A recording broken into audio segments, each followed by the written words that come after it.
কেমন আছো তোমরা সবাই? আশা করি তোমরা সবাই খুব ভালো আছো। লুকটা একটু অন্যরকম লাগছে না? ঠিকই ধরেছো তোমরা। আমার বিয়ে হয়ে গেছে, এখন সংসার জীবনে। তো সংসার জীবনে নতুন ব্লগ তোমাদের শেয়ার করছি, মানে এটাই আমার ফার্স্ট ব্লগ সংসার জীবনে। তো আমি শ্বশুরবাড়িতে, আজকের ব্লগটা একটু অন্যরকম, যে আমি সারাদিন এখানে কি করি, কিভাবে কাটাই, মানে আমার টুকটাক যে কাজ, আমি এখানে কি কি কাজ করি সেটাই তোমাদের সাথে তুলে ধরবো। এছাড়াও বিয়েরও ব্লগ আসছে, এরপরে ব্লগগুলো আরও কোথায় কি ঘুরতে যাচ্ছি সব ব্লগ তোমরা দেখতে পারবে। তো আশা করি আজকের এই ব্লগটি তোমাদের অনেক অনেক ভালো লাগবে। আর আমাকে কেমন লাগছে তোমরা একটু কমেন্ট করে জানাও কিন্তু।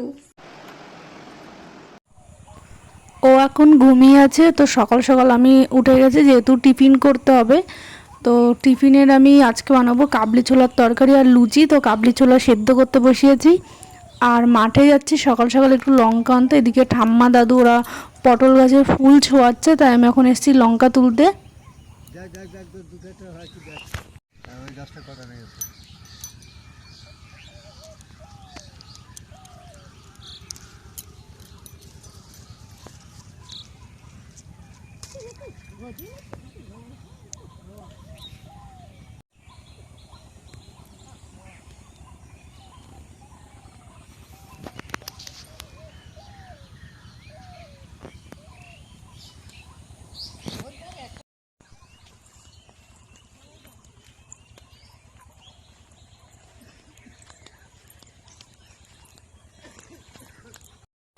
তো আমার তো লঙ্কা নেওয়া হয়ে গেছে, আর ওদিকে বসিয়েছি, তারপরে বসিয়ে আমি যাচ্ছি রান্না বান্নাগুলো করবো।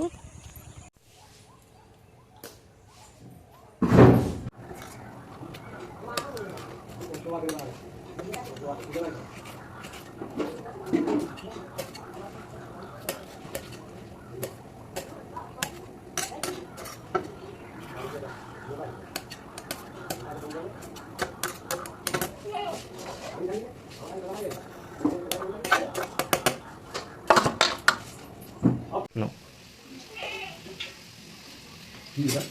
¿Qué hora?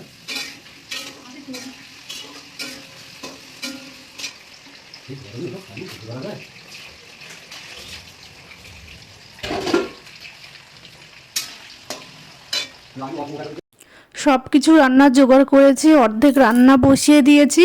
তারপরে ও ঘুম থেকে উঠলো, আর আমার সকাল সকাল ফার্স্ট কাজ থাকে নিজের ঘরটাকে আগে গোছানো। মানে ঘরটা আমার গোছানো হয়ে গেলে আমার নিজের কাছে কেমন যেন মনে হয় যে সারাদিনের অনেকটা কাজই আমার হালকা হয়ে গেছে। তো ফার্স্ট কাজ আমার নিজের ঘরটাকে গোছানো, যেহেতু বাসি ঘরে বেরাতে নেই, সেই কারণে আগে ঘরটা ফটাফট করে গুছিয়ে নিচ্ছি, একটু ঝাড় দিয়ে নেব। আর ওদিকে আমার রান্নাও বসানো হয়ে গেছে কিছুটা, রান্নাটা অনেকটা দূরে এগিয়ে এসছে। ফটাফটগুলো ঘর গুছিয়ে নিই। আর ঘর মানে গোছানোর পর আবার এসে দেখলাম যে মুখ ধুয়ে আবার এসে শুয়ে শুয়ে ফোন করছে।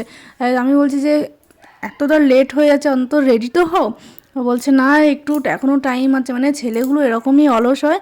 তো আমি যতবারই ঘর গুছাচ্ছি ততবারই এরকম শুয়ে বিছনা উঠেছি। তারপরে আমার এখন ভালো লাগে যে যা ইচ্ছা করো, আমি আমার মতো রান্না বসানো হচ্ছে, আমি যাই গিয়ে রান্নাগুলো ফটাফট করে নিই। তো এদিকে ও বসে বসে ফোন কাটছে, বলছে নিজের টাইম মতো উঠে স্নান করে রেডি হয়ে নিও।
আমার রান্না কমপ্লিট সকালের।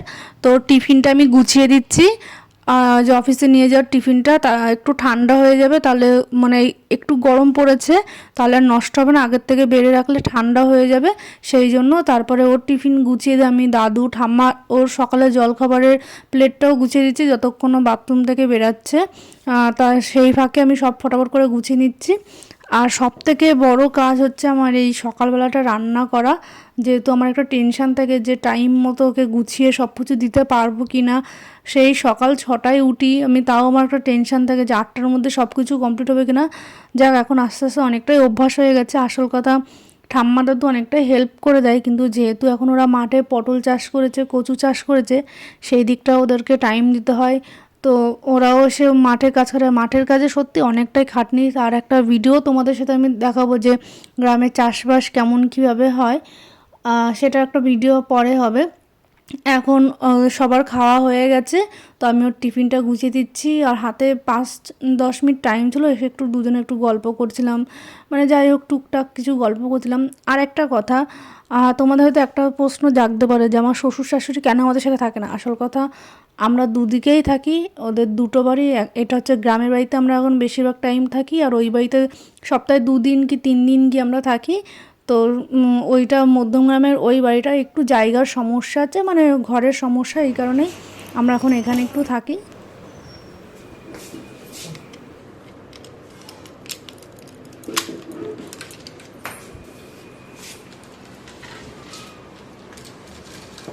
বাইকের চাবি নিয়েছো?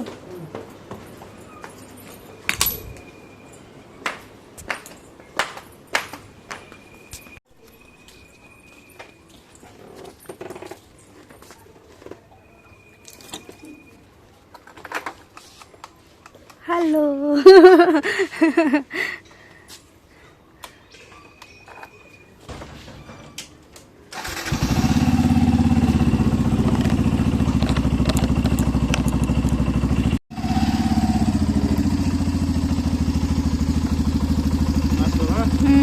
টেনশন করবো না, সাবধানে আমি ফোন করছি।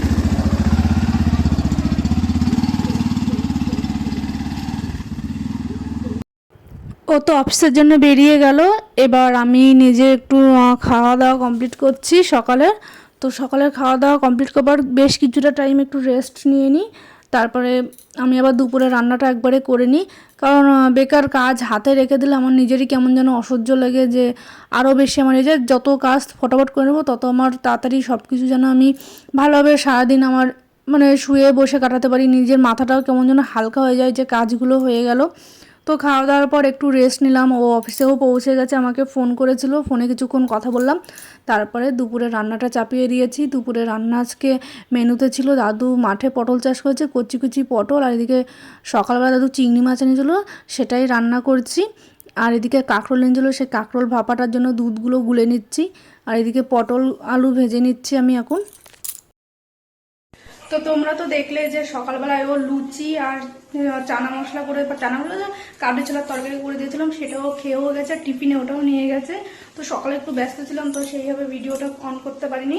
তো এখন দাদু মাঠের থেকে পটল চাষ করেছে, সেই পটল এনে দিয়েছে, আর বাজার থেকে চিংড়ি মাছ এনে দিয়েছে। তো অনেক দিনের ইচ্ছা ছিল যে একটু পটল চিংড়ি খাবো, তো এখন পটল চিংড়ি বসিয়েছি। এদিকে কাঁকরোল নিয়ে এসেছিলো, কাঁকরোল ভাপা করব, আর মুসুর ডালের রান্না করব। এদিকে আমার পটল চিংড়ি রান্না হচ্ছে, আর এখানে কাঁকরোল ভাজা বসিয়েছি, কাঁকরোলে ভাপা করব দুধ দিয়ে, কাঁচা লঙ্কা দিয়ে, একটু মশলা দিয়ে। তাই এখানে দুধটা আমুল দুধ মানে গুঁড়ো দুধটা গুলিয়ে রেখেছি, তোমরা চাইলে লিকুইড দুধও ব্যবহার করতে পারো। আর এদিকে মুসুর ডালটা ভিজিয়ে রেখেছি, এই দুটো রান্না হয়ে গেলে তবে আমি রান্না করবো। এখানে ভাত রান্না হয়ে গেছে, তো এখন এই রান্নাগুলো করে নিই। আর টুকটাক কিছু কাজ আছে, ঘর মোছা আছে, আর কিছু কাঁচা আছে, সেগুলো করে তারপর তোমাদের সাথে দুপুরবেলা আবার দেখা হচ্ছে। টাটা। দুপুরে রান্না আমার হয়ে গেছে। তো দুপুরে রান্না কমপ্লিট করার পর আমি স্নান করতে যাব। আর সত্যি বলতে আমার রান্না করতে কেউ জোর করে না, আমার রান্না করতে এত এত ভালো লাগে, ভীষণ ভালো লাগে।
তো আমার স্নান কমপ্লিট, এদিকে রান্না বান্নাও কমপ্লিট হয়ে গেছে। তো আজকে রান্না করেছিলাম, তোমরা তো সেটা দেখলেই যে পটল চিংড়ি, মুসুর ডাল, আর করেছি কাঁকরোল ভাপা।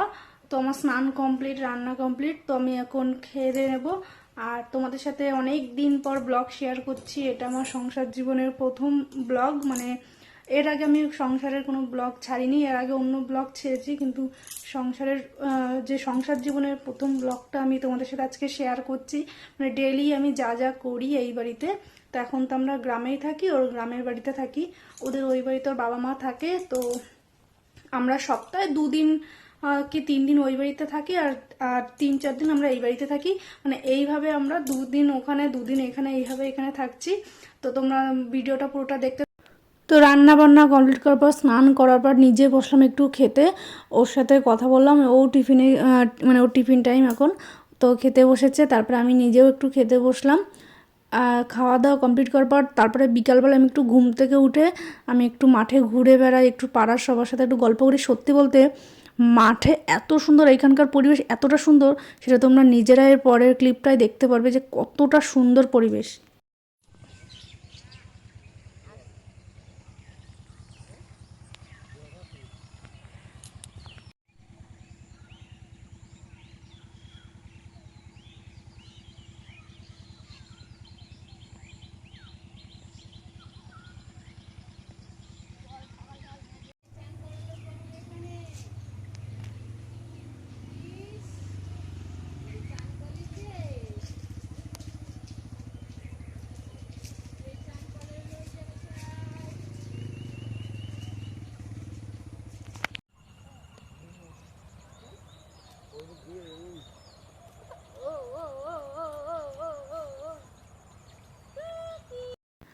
তো তোমরা তো দেখলে যে পরিবেশটা এতটা সুন্দর, এতটা শান্ত, চারিদিকে সুন্দর পাখির আওয়াজ।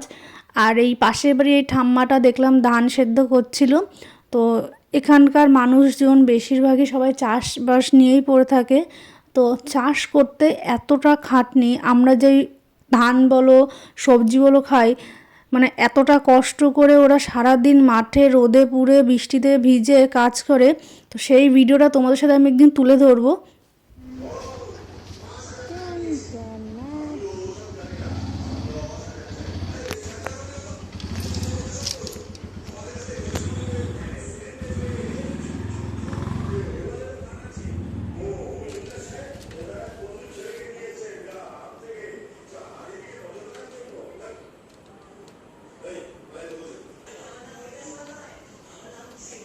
हमारा ब्लॉग चैनल है ना।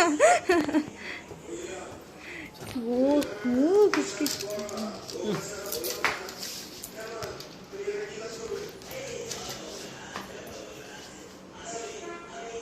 তো তোমরা তো দেখেই নিলে আমি সারাদিন কেমনভাবে কি থাকি, এখানকার ডেলি রুটিনটা আমি তোমাদের সাথে আজকে শেয়ার করলাম। এরপরে কোনো একটা ব্লগে চাষবাসের ভিডিও শেয়ার করব, এরপরে কোনো একটা ভিডিওতে তোমাদের এখানকার পরিবেশের ভিডিও শেয়ার করব। তারপর আমাদের বিয়ের ভিডিও আসবে, আমরা ঘুরতে যাবো, সেই সব ভিডিও আসবে। তো এখনও বাড়িতে চলে এসছে, তো আমি ওর ব্যাগ থেকে পটপট করে টিফিন কারিগুলো বার করে নিচ্ছি। তারপরে ও প্রত্যেক দিন কিছু না কিছু টিফিন নিয়ে আসবে। আজকে নিয়ে এসেছিলো যেমন চাউমিন, অন্য কোনো দিন মোমো নিয়ে আসবে, মোগলাই নিয়ে আসে, বিরিয়ানি নিয়ে আসে, কখনো ফুচকা নিয়ে আসে। তো আমরা সবাই মিলে টিভি দেখতে দেখতে, আমি, দাদু, ঠাম্মা ও আমরা সবাই মিলে গল্প করতে করতে আমরা সবাই একসাথে টিফিনটা খাই। তো আজকের ব্লগটি আমি এই পর্যন্ত রাখছি। দেখা হচ্ছে নতুন একটা ব্লগের সাথে। সবাই ভালো থাকবে, সুস্থ থাকবে। Tata guys. আর এইভাবে আমার পাশে থেকে সবাই সাপোর্ট করে যেও।